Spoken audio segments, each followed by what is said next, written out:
was watching this 6ix9ine Say Cheese interview, and it really reminded me why 6ix9ine had to go.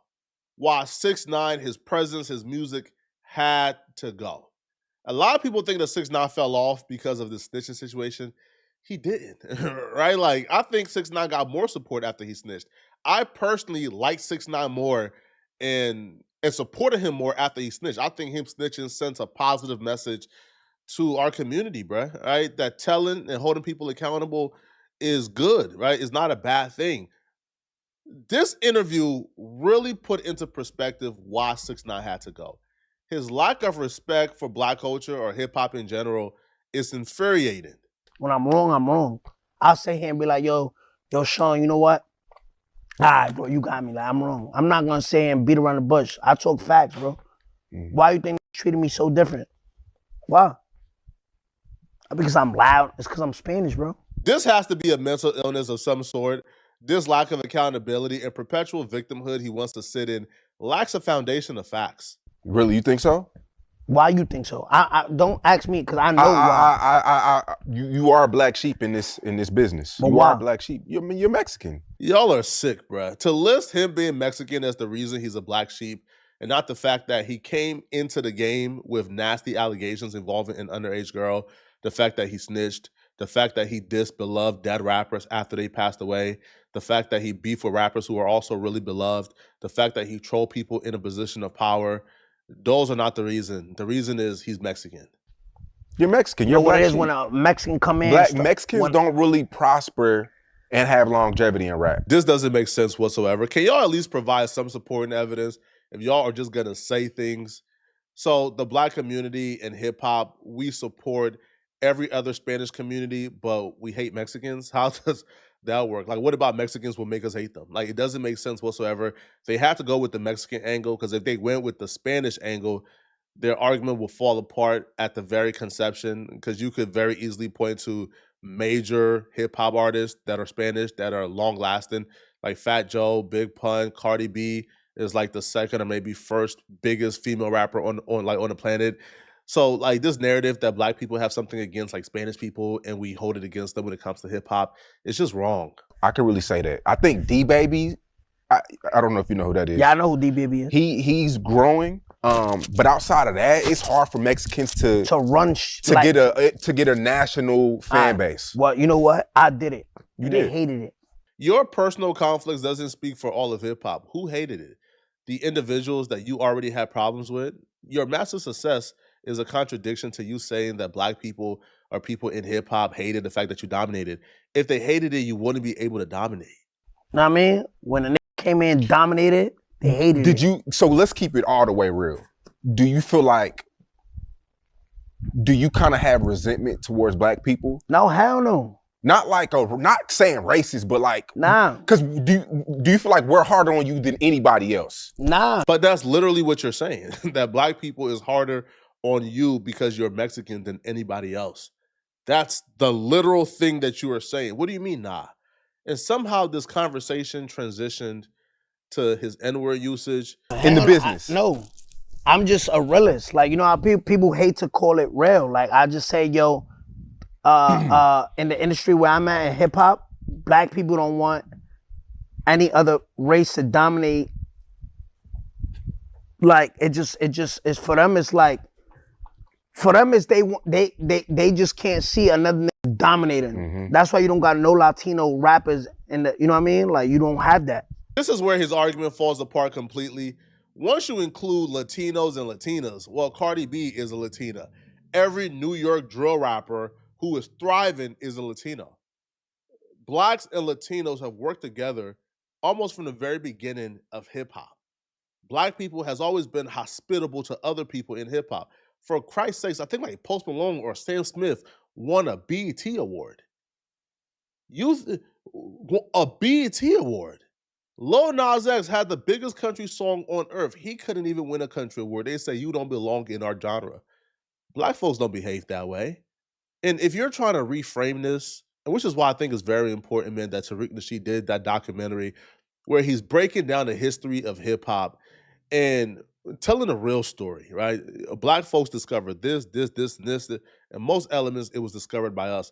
Because once you allow people like 6ix9ine to retell the story of hip hop, they're gonna paint black people as vindictive, selfish, petty, racist who didn't want any other race near them. When that's the first thing from the truth.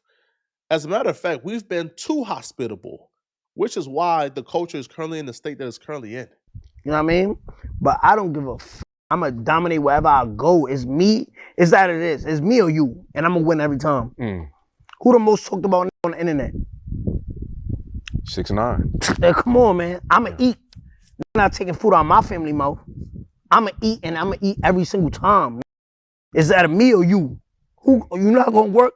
Outwork me. Not going to outwork me. I did some research on you the other day, and what comes up on Twitter a lot, it seems like fans don't like that you say so openly. And this is what I said. I told Charlamagne, I said, who, like, and I told Charlamagne this. I said, you know how when go up to the interview and they try to like, oh, yo, you said, remember what they did to Post Malone and all that shit? I told Charlamagne to his face, I said, who gonna stop me? Who gonna stop me? And the ironic part about this, he's only able to talk like this because he had the back end of black street dudes who were defending him and being his muscle. So he's disrespecting black people while at the same time saying that black people are going to defend his right to disrespect us. I'm gonna keep being me. Born in Brooklyn, and that get me even mad where I'm saying I gotta where I'm from. Who gonna stop me? That's what asked me. Who gonna stop me being me? Yeah. It's like me saying, where you born and raised at? I'm born in Philly, but I grew up in Texas. When you moved to Texas? Probably 98, 99. You an Eagles fan? Definitely. I know from Texas be like, yo, bro, you live in our state, bro. All that Eagles shit, get the fuck. You an Eagles fan? Out in, but you was born in Philly. Yeah. Right? So who gonna take that from you? This is not a new argument. I hear this argument from a lot of non-blacks when they defend their usage of the N-word. My only question is, why do y'all think being born or living around black folks is a birthright to say the N-word?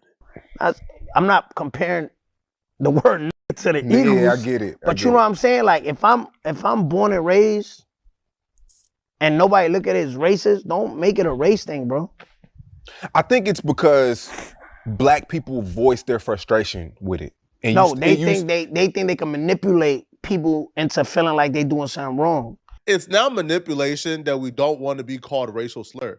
And a lot of us take it as a racial slur when it comes out the mouth of a non-black.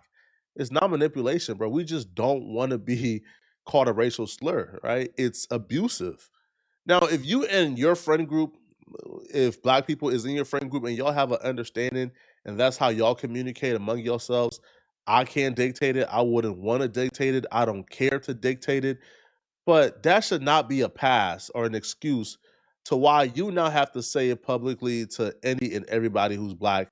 You don't have to verbally abuse us publicly by putting it in your music, putting it in them interviews, and then dare us to comment, stop you from saying, you can just keep it among your friend group. You don't have to do that publicly, right? But when it comes to non-blacks, they feel like they're more entitled to the N-word than black people themselves. And they're willing to die and kill by that N-word, which we see right here. He's willing, to have harm do upon himself and him do upon harm to others before he stops saying the N-word. Why do y'all like that word so much? That's why I said, I'm going to continue to say it and I'm going to wait for that big bad wolf to stop me. Because I'm not going to stop being me for some politically correct thing. F out of here. I'm not doing that. Yeah, I think, and I'm not the police either. Like, I got Mexican friends that say more than me.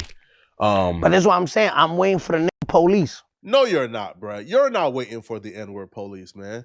Like, why do you want to antagonize us, man? Like, knowing you're not ready for whatever is going to come your way. We see you're not ready, bro. You talk about how you're not even allowed to have a gun, too. Your security is not even allowed to have a gun near you. Why are you trying to antagonize people to actually come and show you that they not soft? Like, I'm waiting for the police to come. Like, I wait the police hat. I want a big black nigga to come with a nigga police shirt and be like, yo, I don't like you saying that, bro. Mm. You know what I mean? Who gonna stop me? And I think if Post Malone and all these people with a, you know, they fall under zero pressure. You know what I mean? But like I said, it's just here. It's just a thing. It was like, yo, would he bite it? Like, would he like if we throw the what's that shit called? The bait. The bait. Is Yeah. he gonna? You know, people get uncomfortable. Not me, bro. Mexican OT got a lot of backlash for that. He did an interview with multiple black women. He's not. He don't. That's what I'm saying. It's that thing. Like if he was just comfortable with him. And I don't know Mexican OT. I heard of his name. I don't know a song or nothing. I know he's Mexican.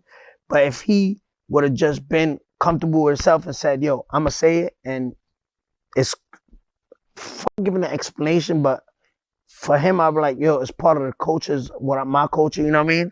Mexican OT started off at 6ix9ine with the same sentiment. What y'all going to do about it? Who going to stop me? But afterwards, he realized that, yo, this ain't 2017 no more, bro. Like, black folks ain't going for that nonsense, bro. Like, you got to come with another game plan than that, bro. And if you plan on having a thriving musical career, it's probably best you don't ostracize your black audience. Like 6ix9ine would never have a thriving music career again. 6ix9ine best bet is to be a personality. As a personality, it's best you have this, you know, like this mentality, right? It's probably for the better if you have this personality right here to like, you know, to garner more like controversy and to get paid to do more interviews. But if you're trying to have a musical career that's thriving, you probably don't want to go down the 6ix9ine route. And Mexican OT realized that quickly after he did. I don't know. Like I can't give an explanation for him, but it's like, yo, No, I mean, no. He basically said the same thing you said. He was like, who's gonna do something about it? Ain't nobody gonna do nothing about it. And us as black people, we like, damn, like. As a black person, what you want us to say? How do you want us to answer that? I'm sorry. No. It's just the idea and thought of apologizing for offending and disrespecting black people makes this kid laugh hysterically. It's not like what you want us to say? Yo, I'm sorry, it's bro. not like I'm sorry say thing. No more. It's just like, yo, damn, it's my camera. Go ahead. I'm gonna give you the answer you want. I'm sorry, bro. I'm not gonna say no more. I'm f***ed up. Damn, I lost all my endorsements. I lost my bounty commercial. Sorry, I'm never gonna do it again. Out of here. You see how clown that shit is? I'm not doing that, bro. Yeah. I'm not doing that. Are you from Philly, right? Mm-hmm. How many times you ever went to New York from Philly? A lot of times. A lot of times. Every time I go to Philly, I probably drive up. It's not me giving an explain nothing. How many times you go down there and you run into your homie and like, yo, what up? How many times? Every time. Not that person not being black. Yo, what's up, bro? Mm-hmm. How many times? I got a lot of Hispanic friends that I say to. Come on, bro. But people don't understand it, and we talk about it. It's normal, bro. Make it a norm. Like, you know what I mean? People bring it up, the topic, like, if we gonna back down and be like, oh my God, I'm so sorry. This should be a cautionary tale to hip hop. This is where being accepting and hospitable gets you, right? You know, you'll let any and everybody in. You'll treat them with respect and love, and you'll support them. And when they get what they want from out of you, they will talk about you as if you were the ones creating obstacles for them, as if you were like a barrier for like their success, as if you were a hater.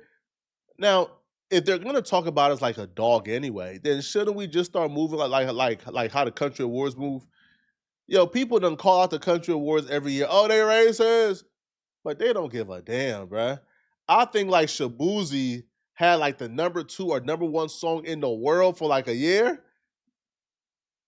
and they still snubbed him from most of the main awards. These folks don't give a damn like how well you try to sound like a country artist, bruh. They have a good old boys home. They have they're very peculiar. They're sticklers, they're traditionalist, and anything that don't fold their mode of what a country artist is, you not getting accepted. You not like getting embraced. They don't give you nothing. Lil Nas X had the biggest song probably ever. He didn't get accepted by them country folks. Shabuzi got snubbed from a lot of major main awards. Beyonce got snubbed. These people are very peculiar. And you know what? Do you hear people like 6ix9ine coming out saying, "Oh, not them country folks, nah, da da da da"? They don't, right? They only disrespect us because we're the ones who allow them in. Y'all let me know in the comment section, what do you guys think about this, okay? Do y'all feel like 6ix9ine is on point? Is he spitting? Let me know, okay? And if you're still watching this video and want to watch another good video, then click on this video here somewhere on my screen to find out how Adin Ross has LA Crips crashing out on each other, all right? And if you want to support this video, then send me a hype, okay? Please, that's how this video will get pushed in the algorithm. So send me a hype and click on this video right here to find out why the LA Crips are currently crashing out on each other. I'm see you guys in this video. Out of here, folks. Peace.